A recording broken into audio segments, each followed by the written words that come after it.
Mes chers compatriotes, chers amis, 2017 s'achève. Année très dense sur le plan politique pour tous les députés européens qui se réunissent cette semaine à Strasbourg une nouvelle fois.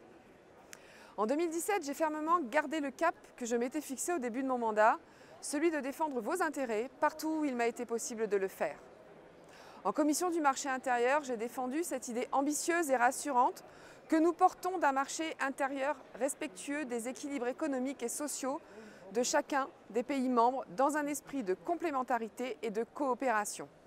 Tout en défendant un marché intérieur intelligent au service des citoyens, j'ai ardemment combattu la chimère politique du marché unique qui n'a pour objectif que l'uniformisation des comportements, la centralisation des décisions dans les mains de la Commission et la confiscation des compétences et des responsabilités aux mains obscures de fonctionnaires de Bruxelles.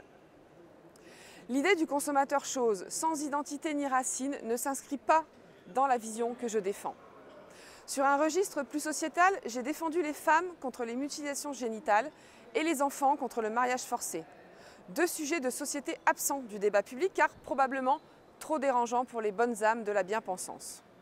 Deux phénomènes qui ont malheureusement tendance à s'amplifier, notamment par l'explosion de l'immigration et l'importation de cultures et de coutumes étrangères à la France. J'ai également défendu les femmes contre le harcèlement sexuel, fléau quotidien qu'elles subissent de la part de prédateurs sexuels, comme ont pu le révéler certains cas récents médiatiques.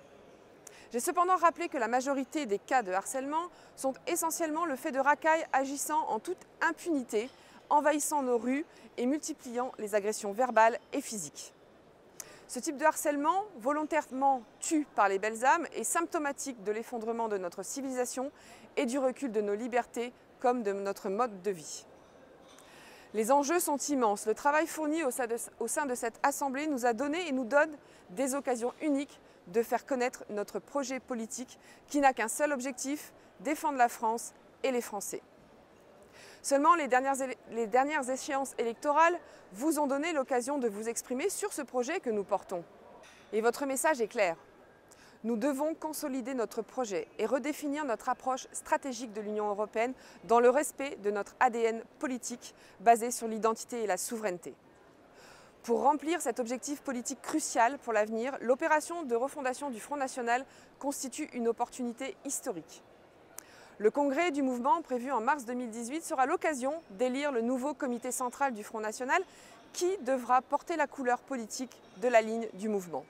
Je vous invite chaudement à prendre part à cette réflexion captivante et engageante pour l'avenir de notre mouvement et de notre pays. Je prendrai moi-même toute ma part dans cette réflexion forte de presque 4 années de mandat européen passé à vous défendre. Je tiens à vous remercier d'être de plus en plus nombreux à soutenir mon action, notamment sur les réseaux sociaux, et je continuerai à compter sur vous l'année prochaine.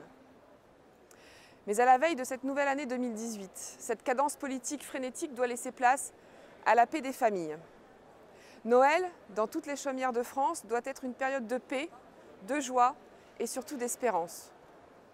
Je souhaite à tous les Français et spécialement à tous les personnels de santé, de police, pompiers, militaires qui assurent ensemble notre sécurité, comme à tous ceux qui sont seuls ou malades, un joyeux et saint Noël et je vous donne rendez-vous l'année prochaine.